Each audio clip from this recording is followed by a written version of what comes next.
everybody, if you don't know me already, my name is Kaylee. I am a gut health nutrition coach, so I help people to overcome their chronic gut and digestive issues using the principles of ancestral nutrition and some other holistic health principles as well. And in today's video, I'm going to be talking about what is an ancestral diet, and I'm going to be talking about why it's the best diet for your gut health and for your overall health as well.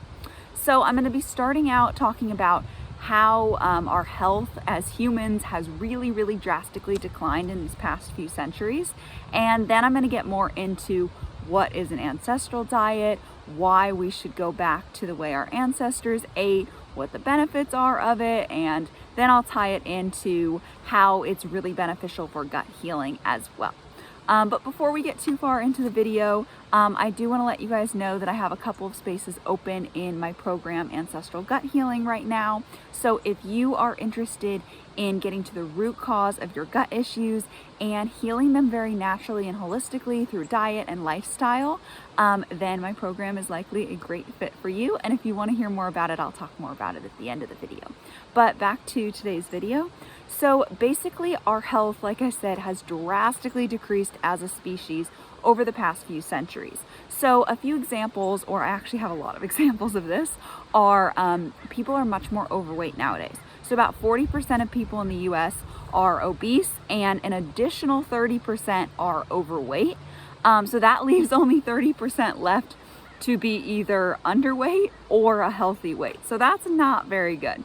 Also metabolic dysfunction, which is basically like on the route to diabetes. So you could just have a little bit of insulin resistance or like be full-blown diabetic, is also very common nowadays. So about 87% of people have metabolic dysfunction to some degree. Let's see, chronic diseases are so common nowadays. So we've got autoimmune diseases, we've got tons of cardiovascular disease, heart disease, Crohn's disease, ulcerative colitis, cancer, diabetes, osteoporosis, just so many chronic conditions nowadays that our ancestors really did not deal with. And I'll get more into that in a second if you're wondering how do you know that and why and whatever, I'll get into it. So gut issues also are massively on the rise. I mean, I talk about this with people all day. I work with people all the time on their gut issues, so it's definitely something I see a lot. But so many people have an imbalanced gut microbiome. A lot of people have leaky gut. Bloating is super common nowadays. Some degree of constipation or diarrhea is really common. Just abdominal discomfort. Leaky gut is super common. Autoimmune diseases are increasing as well. Those tie back to gut problems. Joint problems often tie back to gut issues. Hormonal issues tie back to gut health. So there's a lot of problems with gut health nowadays. Also, this is kind of might seem random, but about 1 in 3 Americans have a liver that doesn't work properly, which is not good. Our liver has over 500 functions, so it's really important. Also, about 75% of adults nowadays need glasses to see properly. Most people have inefficient detox pathways, especially if they have constipation or liver issues, which we just talked about are very common nowadays. And when this happens, you're storing more and more toxins in your body, and there are so many more toxins nowadays. So a lot of people are walking around storing a lot of toxins in their body. Also, even though we have great food access, a lot of people don't make the healthiest choices. So nutrient deficiencies are very common despite how overweight we are as a population. So nutrient deficiencies lead to so many other issues. They lead to digestive issues. They lead to weakening bones and muscles as you age. They lead to so many things. Another problem nowadays is that people are chronically stressed, and that increases disease. It burns through nutrients, it causes gut issues, it causes so many other things. Also, mental health issues have arisen or increased quite a bit. In the US, depression is the 10th most common, or depression is common. Suicide is the 10th most common cause of death, which is kind of scary.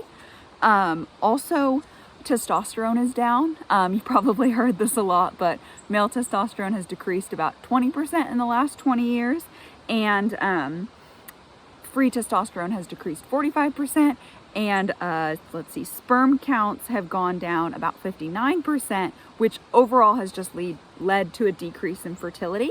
So that's the male side of things, but females have also seen a decrease in fertility to some degree because of the malnutrition and because of how commonly the pill or hormonal birth control is prescribed to people. That really throws off people's hormones. The chronic stress comes in, the poor gut health comes in. So fertility is really an issue for both men and women nowadays. Let's see. Oh, another interesting one is 90% of people have a cavity by the age of 20, and most people have more than one cavity by the age of 20. So I'll get into it, but that was not common at all a few hundred years ago, really. So then, okay, another interesting one is because of the nutrient deficiencies that we have, and because oftentimes our mothers were nutrient deficient in pregnancy, that actually affects our facial development. So people are getting worse facial development, and basically nostrils are narrowing, jaws are getting like weaker, the face starts to like sink a little bit, and basically it leads to mouth breathing because the nasal passages and the dental like arch in your mouth aren't made as well to breathe through your nose. And then mouth breathing leads to weaker muscles in your body. It leads to your tongue dropping.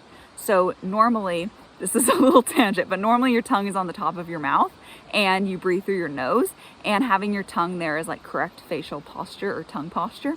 You can look way into that if you want. It helps promote your teeth growing in the right places, leading them to be straighter, have enough room, all these different things. But basically nutrient deficiencies have led people to have improper tongue posture, dropping their tongues, and then breathing through their mouths, which all is contributing to worsening facial posture, facial development. And this has led to crowded teeth. This has led to a lot of issues. Yeah, I'll leave that kind of short. Weston A. Price talks a lot about this. Dr. Mike Mew talks a lot about this. So if you want to know more about it, look at those resources. But essentially, let's see, what else do I have here?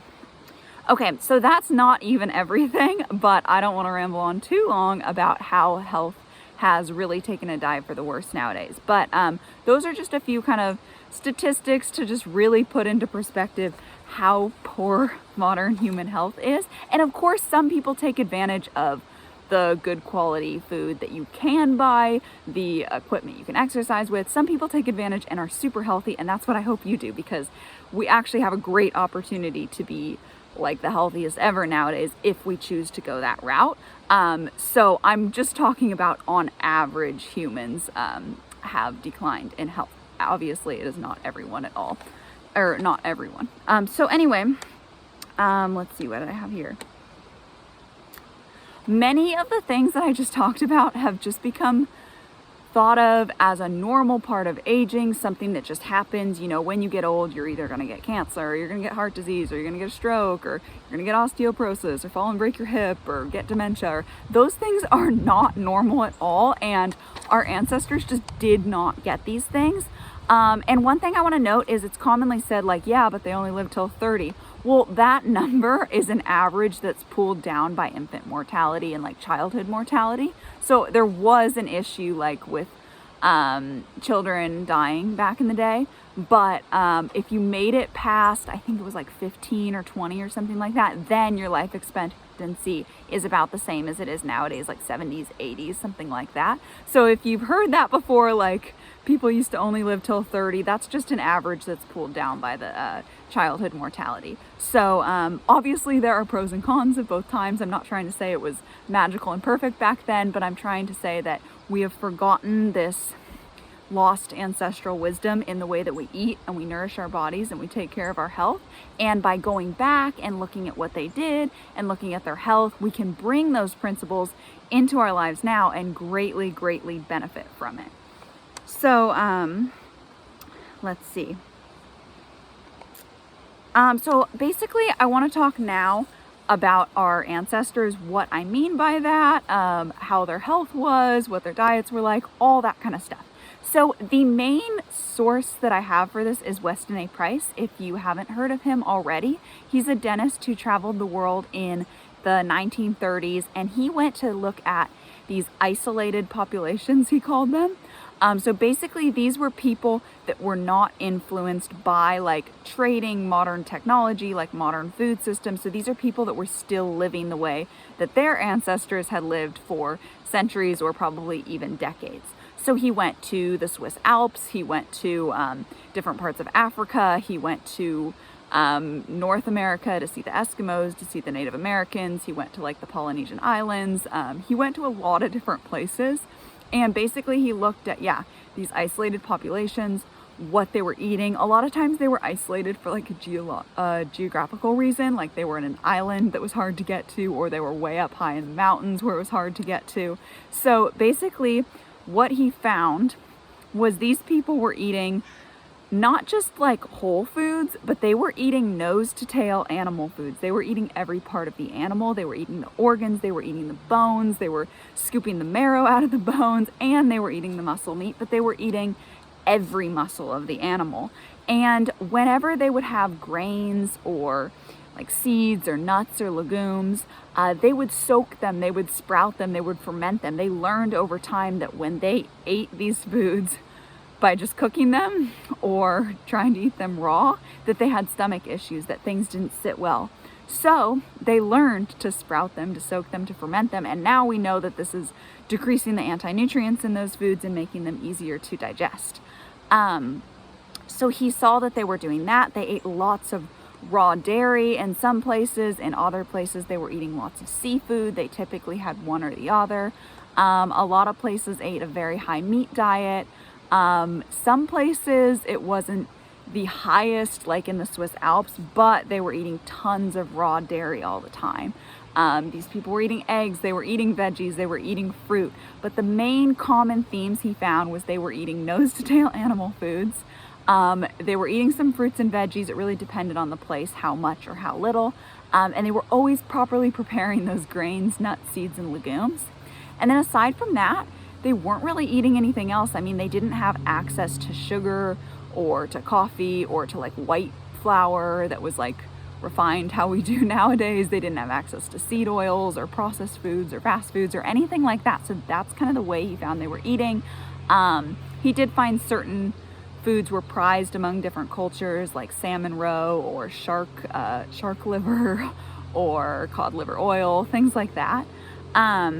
But anyways, that's kind of the gist of the diets that he found amongst these people. And then he also studied their like modern counterparts. So like he went up into the mountains in the Swiss Alps to find this group of isolated people, but then he went down into town to see how the people that were starting to get these modern foods, how they ate, and he looked at the health of each of them. So what he noted was people were starting in the more modernized areas were starting to ignore organ meats. They weren't eating them anymore. And they were having more processed foods. So they were having refined flours, refined sugars, they were having pastries, they were having coffee, they were having, what was I gonna say? Oh, I don't know if they were pasteurizing dairy yet back then, but basically they weren't eating whole food, they weren't eating the whole animal anymore. And they were getting into more convenient things. They weren't fermenting things as much. So those are kind of the main changes. So it's not even nearly as bad as it is nowadays, but they were starting to basically get like sugar and pastries and flour and that kind of stuff. And he looked at their health and he noticed a pattern all across the board here. And so all of these isolated groups of people who were eating the way that their ancestors had for a very long time, basically just eating what was available around them, what they could grow in their area, what animals they kept, and what animals they could hunt, what foods they could forage, just the stuff around them. So these people had excellent dental health. Their cavity rates ranged from about 0.01% to 5% of cavities. So he looked at a lot of people's mouths. He was a dentist. This was a huge thing that he did. And the Eskimos, I believe, or one group of Eskimos was like the least cavities of any of them, and it ranged a little bit. There was very little cavities. He found that they had this beautiful smiles, perfectly straight teeth. They had very well formed dental arches. They had nostrils that were formed well so that they could breathe through their nose. They had great facial development. They were physically stronger.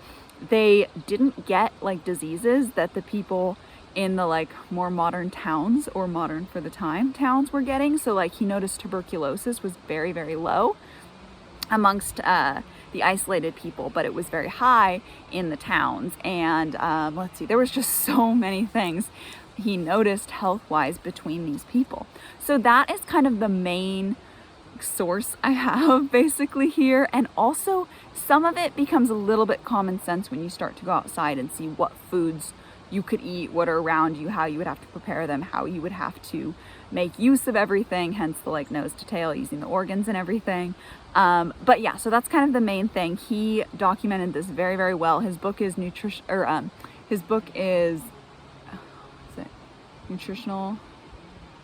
what is it? Physical, why am I blanking on this? I will think of it later and then I will say, but he has an excellent, excellent book. So anyway, let's see, where was I at?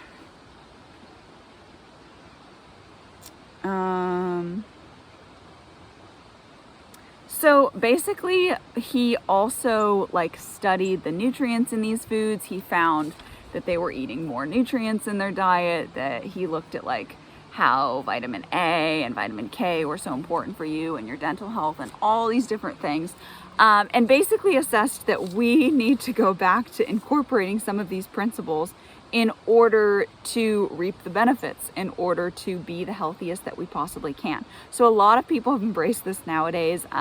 The Weston A Foundation is an awesome resource for spreading this kind of stuff, and more people like myself are finding this ancestral diet and finding it to be just so beneficial in their own journey. It has helped me in healing my gut issues and just finding that they feel so much better on this diet. So I also want to touch on, it's not like a strict diet. It's not, I don't know, it's not like there's tons of rules and tons of foods you can't have. Really, it's all about just like common sense nutrition. It's about understanding which foods are the most nutrient dense, which are going to be animal foods, nose to tail animal foods, so organs, bone marrow, bone broth, eating all the different cuts of meat, or many cuts of meat. Eggs are super nutritious, dairy is very nutritious, shellfish are. Those are going to be the most nutrient dense foods that you want to kind of surround your diet around. So that's one huge principle. Another is properly preparing foods, so sprouting, soaking, fermenting, that kind of stuff, minimizing any kind of processed foods or sugars, not having seed oils, that kind of stuff. So that's what it's all about. It doesn't mean that you have to be like 100% perfect. If you have a piece of bread that's not sourdough ancient grain bread, like, it's okay. It's just more about understanding what food is the most nutritious, what food is the best for you, and then using that when you go to make your food choices. So yeah, it's not about having this like strict diet that you're following. It's more about a way of eating that you can sustain long term that is really, really good for you. So let's see.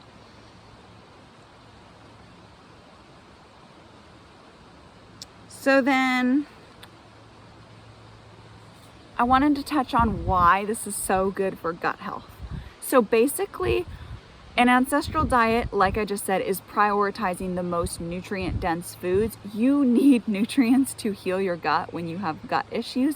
You need nutrients to make digestive enzymes to digest your food properly, to make hydrochloric acid for your stomach to digest your food properly. You need nutrients to repair your gut lining. You need nutrients for so many things. And then beyond your gut, you need it for like bone strength and muscle contractions and nerve signals and so many things. But the nutritional density of this diet is one thing that makes it super, super great for gut healing. It also, because it's nose to tail, it incorporates lots of collagen rich foods, which is super, super important for healing your gut lining and supporting your gut lining. Another thing it does is it minimizes foods that aggravate your gut, or that like damage the gut lining, or that throw off your microbiome balance, or anything that's just really hard to digest, because in this diet you are fermenting foods, which is really beneficial for your microbiome. You are also properly preparing foods so you aren't just having like tons of grains all the time. You're not just having like giant raw salads all the time, like you're cooking your food well. And then that meat and the dairy and the eggs is just so much easier for your body to digest. Also, it doesn't ignore fat, and fat, animal fats in particular, are really, really important for healing your gut as well. So it gives you the nourishment you need to heal your gut. It doesn't have like gut harming foods, so it gives your gut a break from any kind of foods that are damaging it. And it has those fermented foods, so you are supporting your gut microbiome. So those are the main reasons I like it. I also like it because it's not overly strict. And some people do need to go stricter. Sorry, fly. Some people do need to go stricter to heal their gut, but not everybody. A lot of my own clients heal with an ancestral diet, and I do give little tweaks specific to them, specific to their situation. But still, it's basically just what I just described is the diet that a lot of people heal on. Occasionally, people will need to go more strict. If you have had like ulcerative colitis for 10 years or even like 5 years, yeah, you're probably gonna wanna cut grains out all the way and cut gluten out all the way. So there are a few more restrictions you need sometimes for healing your gut. But in general, this is a way of life that will help you to heal your gut and keep it healed and just support the rest of your body and really optimize your health for the long run. It's just a lot easier to stick to. I like it better than paleo because it emphasizes the nose to tail foods, and it includes dairy, which is very, very nourishing and good for you as long as your gut can handle it and you're getting good quality dairy. So I don't want to ramble on too long, and I think I did describe this pretty well. So basically, yeah, just to kind of recap, learning from our ancestors how they used to eat for so long and really thrive is so beneficial, because clearly humans have taken a very wrong turn with including all these processed foods, these seed oils, these refined grains, fast food, tons of sugar, and it's really, really derailed our health and just caused so many issues. So just by going back and learning what humans are designed to eat, what we've thrived on for so long, is so beneficial for our health and really, really does wonders. So I hope you found this video interesting. I hope you found it helpful. I did want to mention too, if you are interested in healing your own gut, healing it at the root, using these kinds of ancestral principles that I just mentioned, and also digging deeper than this, getting more personalized help with your diet, really understanding how to put this into practice, and also getting help with your specific symptoms, just getting kind of a read on your own health history and what to do moving forward so that you can fully overcome your gut and digestive issues, whether that's constipation, diarrhea, bloating, gas, indigestion, SIBO, leaky gut, autoimmune diseases, Crohn's, ulcerative colitis, hormonal issues, skin issues, anything like that. I can help you with that in my program, Ancestral Gut Healing. So if you'd like to learn more about that, see if it's a good fit for you, then you can book a call with me and I'd be happy to talk more about it with you. And yeah, just see if it's something that you're interested in. So if you are interested in that, I will leave a link below and you can book a call with me. So yeah. Anyways, I hope you enjoyed the video. I hope you found it helpful. If you did, let me know in the comments. Give it a like. You can subscribe if you want to see more videos on ancestral nutrition and gut healing. Those are the two main things I talk about all the time. And yeah, if you know someone that could benefit from this too, feel free to share it with them. Any of these things helps me out a lot and I really appreciate it. I will see you next time.